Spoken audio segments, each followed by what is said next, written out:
What's up guys, Clayton Fioriti here, and today I wanted to talk about an earlier version of one of my favorite Godzilla movies. These are the monsters that were originally supposed to fight the giant dinosaur in GMK.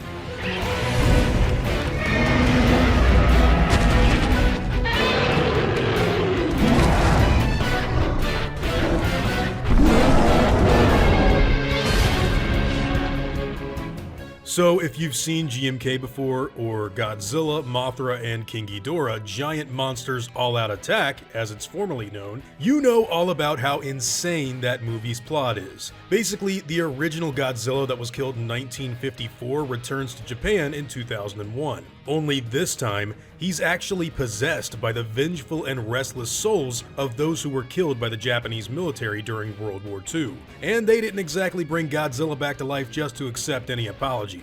No, this movie would see a modern-day Japan try to wrestle with the literal monster from their past. And in order to do so, the government would need a little bit of outside help through 3 protective guardian monsters. Now, in the final version of the film, these guardian monsters are Mothra, King Ghidorah, and Baragon.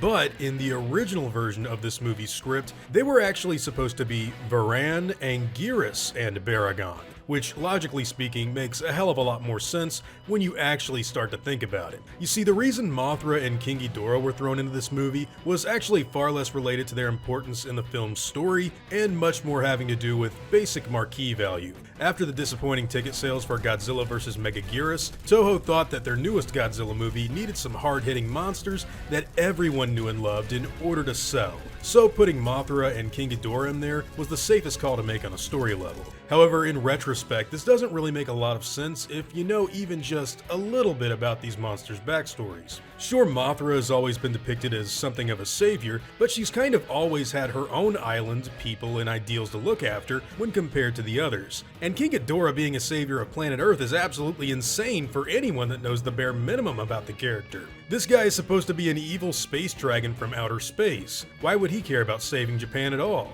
Well, because money, that's why. Luckily for us, Baragon actually did get to make it into the film, and it turned out really great. In fact, just a little side bit of information here, this was actually the first time that I had ever seen Baragon in a movie. And in my opinion, his redesign and overall usage in the story made the absolute most sense. You see, with the filmmaker's original intention of having 3 guardian monsters being set out to save Japan, the physical consistencies and reptilian nature of their general appearances really went a long way for me. Having 3 relatively dinosaur-looking monsters represent the Japanese elements of wind, ice, and fire was a truly novel idea, and one that I actually think would have made for a genuinely entertaining battle. Director Shusuke Kaneko prepared a number of awesome-looking monster models for use in the film, and these new redesigns of Baragon, Anguirus, and Varan really do elicit a sense of consistency that makes the movie's plot a whole lot more interesting, in my personal opinion.